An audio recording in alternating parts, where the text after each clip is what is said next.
I've had this iPhone 16 Pro Max for about 24 hours, and my question to Apple is, did you even try? What's up, people? This your boy Viper, the man about tech, back again for the video. And yes, 24 hours with the iPhone 16 Pro Max have me wondering, did Apple even try? Now, I realize that I'm speaking from a privileged space because I am coming from using the 15 Pro Max, which was the iPhone that was released last year. So when you're going from year to year with these phone updates, you're just not gonna get that big of a jump. But my goodness, the jump from the 15 Pro Max to the 16 Pro Max is so minuscule, so iterative, so small. I'm just wondering, that's it? Is this it? I can't ignore that there are differences between the 15 Pro Max and the 16 Pro Max and iPhones of years past. So let's talk about the things that are different with this phone. Firstly, it's a little bigger. The 16 Pro Max is 6.9 inches, whereas the 15 Pro Max was 6.7 inches. So you got a 0.2 inches difference in the screen display size. Will you notice it? I didn't. Maybe you will. I don't. The other thing with the screen being bigger is that the bezels are a little bit thinner on this particular iPhone, but I'm a person that uses my iPhone in dark mode, so I don't really notice it most of the time. Maybe if you use your iPhone in light mode, where you can see the brighter or white pages, you can definitely see the bezels are a teeny bit smaller, but other than that, I don't even know if you're gonna notice it that much going from a 15 to a 16, but there is that difference. The one difference that you will notice going from a 15 to a 16 or even a 14 or older is battery life. There is a bigger battery in here, and the battery is better optimized because of the latest chipset, the A18 Pro that's in this phone. Battery life is definitely improved in this iPhone.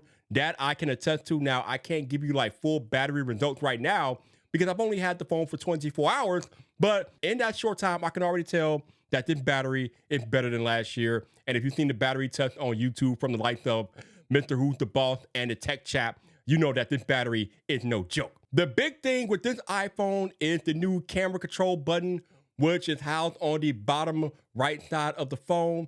And you know what, to be honest with you guys, I'm just meh about the camera control button. I kind of feel like it's fine to have a dedicated button to open the camera app, but after that, I don't really get much use out of camera control. It's kind of particular in the way you have to use it because you open it up with the tap, and then once you get into the camera controls, then you have to like hold it and then push down on it to like, or double tap to switch between the different modes. If you want to switch between depth and zoom and exposure, stuff like that. It's fine if you're like a pro level photographer and you want to use camera control, but for one-handed use, it's kind of crazy. When you're using camera control, it really needs to be used with two hands and like landscape orientation.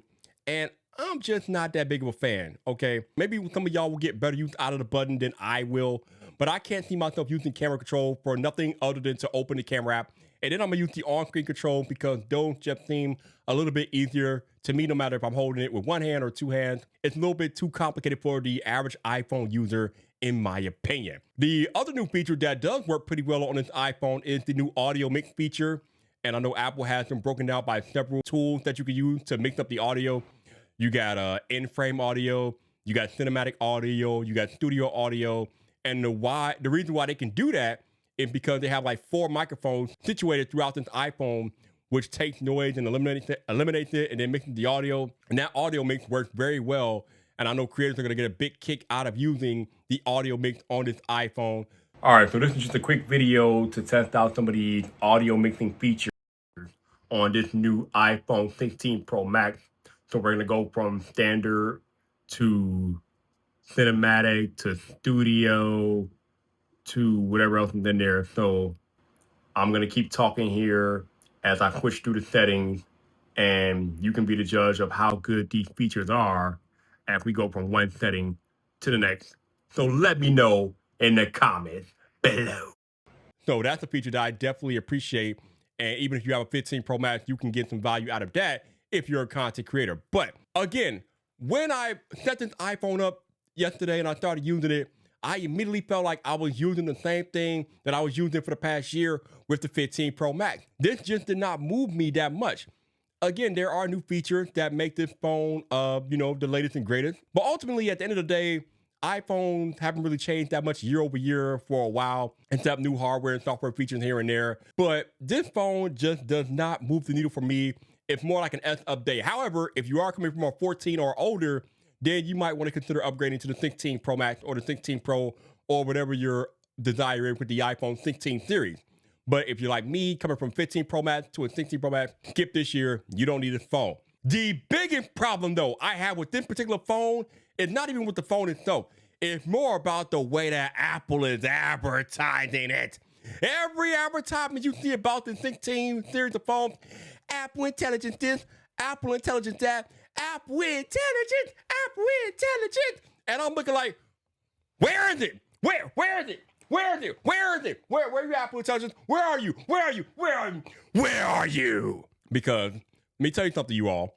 Out of the box, there is no Apple Intelligence on this phone. Now, if you are a brave soul, you can install the public beta of iOS 18.1, which will give you access to some of the Apple Intelligence features that are out there right now. However, most people probably aren't going to do that, and I don't know if I can recommend you do that because it is beta software. But all the advertisements, all the TV commercials screaming up and down how this phone was built for Apple Intelligence, but you don't get Apple Intelligence with this phone out of the box. I'm a little perplexed at some of my fellow tech reviewers talking about Apple Intelligence this weekend when the consumer doesn't have access to that feature set yet. Apple Intelligence is not coming for a few weeks. We'll be lucky if we get it in October. Now, it is coming because it's already out in these betas, and I'll be using it for a little bit, and it's fine, even though we don't have the full access suite of features yet with Apple Intelligence. But if you are buying an iPhone 16 series phone this weekend, you will not have access to Apple Intelligence. It doesn't exist on iOS 18 yet. I kind of feel like Apple is being dishonest with all this Apple Intelligence advertising because the feature simply does not exist yet. So keep that in mind if you are considering buying a phone. If Apple Intelligence is something that you really want to get a hold of and try, you're going to have to wait a few weeks. If you are getting a new iPhone this weekend, there are some awesome cases from Nomad that you might want to look at, and I'll talk about those cases in this video right there.